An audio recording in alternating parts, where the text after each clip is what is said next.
Good morning, afternoon, evening. I can't tell you how excited I've been to just be able to sit here and just to be able to play. Pain is one thing, but when pain stops you living, it's a whole other ball game. And I just wanted to be able to be here, to just start drawing. And so this is an invitation to you to understand how I work and how you might want to work.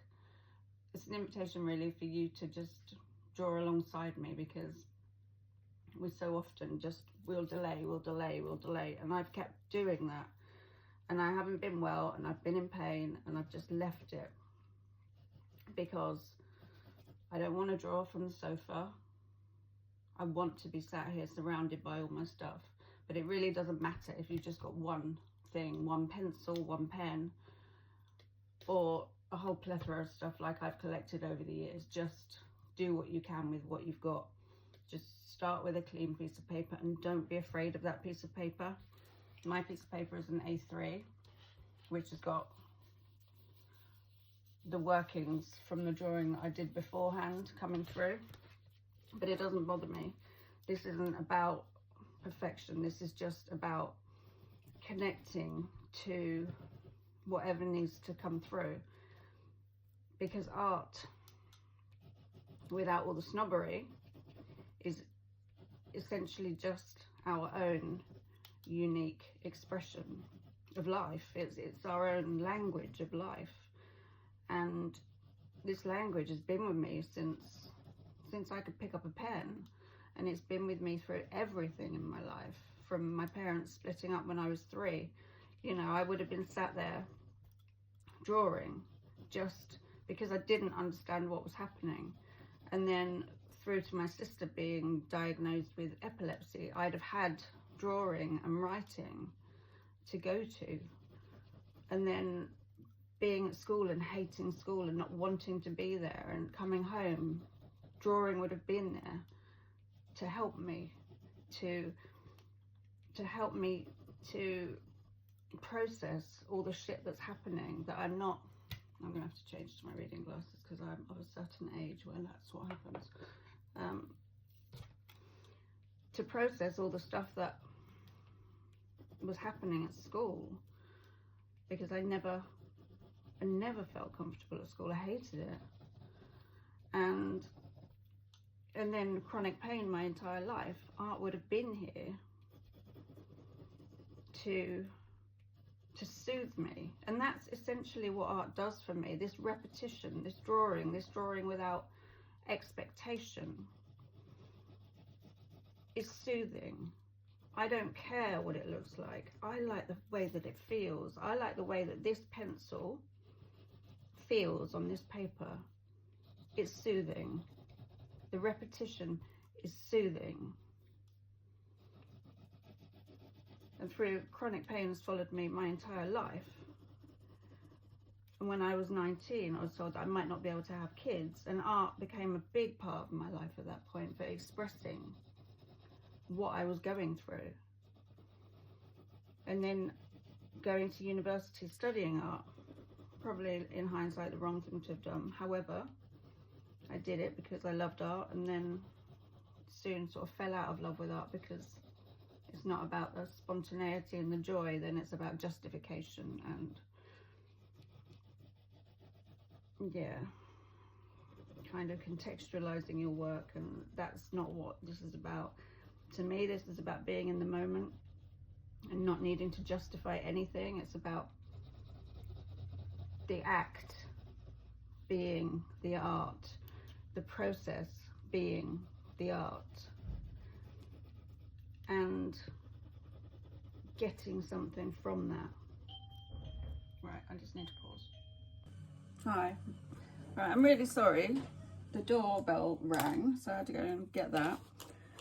And now I don't have double glazing, and somebody is strimming outside, so it's really loud. So I'm hoping that my voice is stronger than their strimming, which allows me to show you that when you're pissed off, you can use art to get rid of some of that, because that's really irritated me now. I just want to sit down when I'm so excited to make a video because I want to share something, and then there are interruptions. It just irritates me. Hey ho. I can use art. I can use this as a demonstration to just show you that, you know, I can use a greater pressure and a lot less, not a lot less care, because I do care, but there's a different requirement when there's anger. It's like, it's bigger and it's more intense. It's no longer relaxed, it becomes more edgy. But this soothes me. This is like a way to soothe my nervous system when something irks me. And so in many ways, this is a good way to demonstrate it. And so if you've got your sketchbook in front of you and you're feeling any anger, then see what that looks like on paper. See how you can remove that feeling from your body by expressing it onto paper. Squares for me have always just been so important. I don't know why. It's like, it's just, they've always been very soothing for me.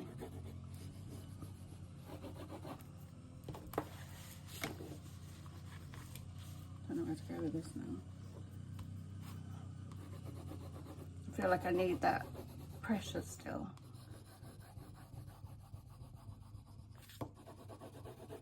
But when I had pain, like I think I got up to when I was 19 with the pain that I was having, and using art to express what I was feeling when I was told that I may not be able to have kids. And that's really when I realised that art could be expression. I never really thought of it like that before. I just thought of it as something I really love to do. But I'd never looked into what it gave me particularly, and how I could communicate with others through my art. This is going to be futile. I think it's too small, but actually it's okay. Yeah, so when I went off to uni, it just really kind of depleted my love for art, because it came about having to. I didn't want to have to. So it's only recently that I've fallen back in love with art.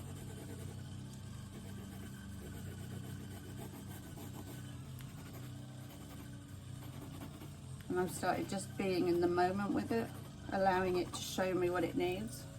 Put my other glasses on again.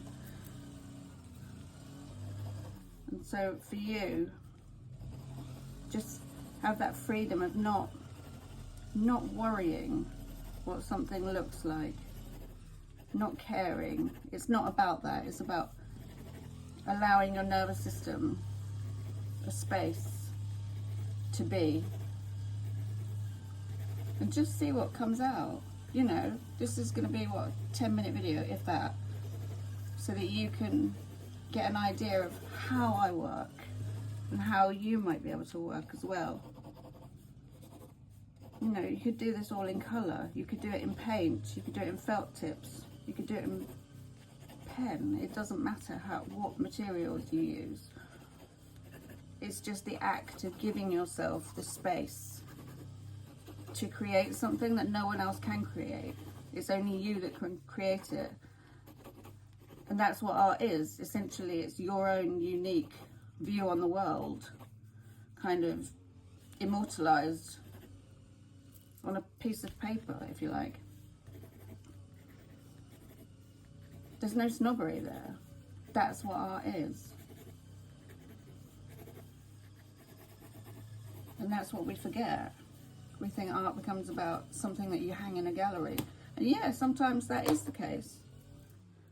But more often it's not. And more often it's someone who's sitting down like me, just making marks. Because you love the feeling of making marks. It's somewhere you can be yourself without caring what other people see. That's really what it's about. In order to be fully authentic and to do it with integrity, is to do it for you and not for what other people are going to see. And so when I make these small drawings, that's what these are about. I find when I'm painting, I'm more concerned about what other people are going to see. And so finding that balance between keeping that authenticity, and so I have to keep checking in to make sure that I'm in the moment doing exactly what I need to be doing, rather than what I think people need to be seeing. It's a fine balancing act. But it's interesting, actually, having been at uni and seeing that I thought, you know, style needed to be developed. And in a way, I've got a style. But in a way, I make things different each time I do it. That's the authenticity, is not trying to hang on to one thing. It's being available to whatever needs to come through in that moment, giving yourself that moment in order to just let it be born from you without attachment, just seeing what happens, giving yourself the space and lack of judgment. And it's so easy in life to judge ourselves for every minute thing, but with this is where the judgment goes away. This is where I invite you to give yourself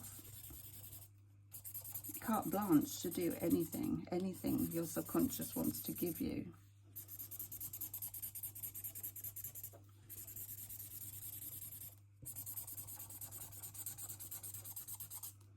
All right, my lovelies, I'll wind it up there.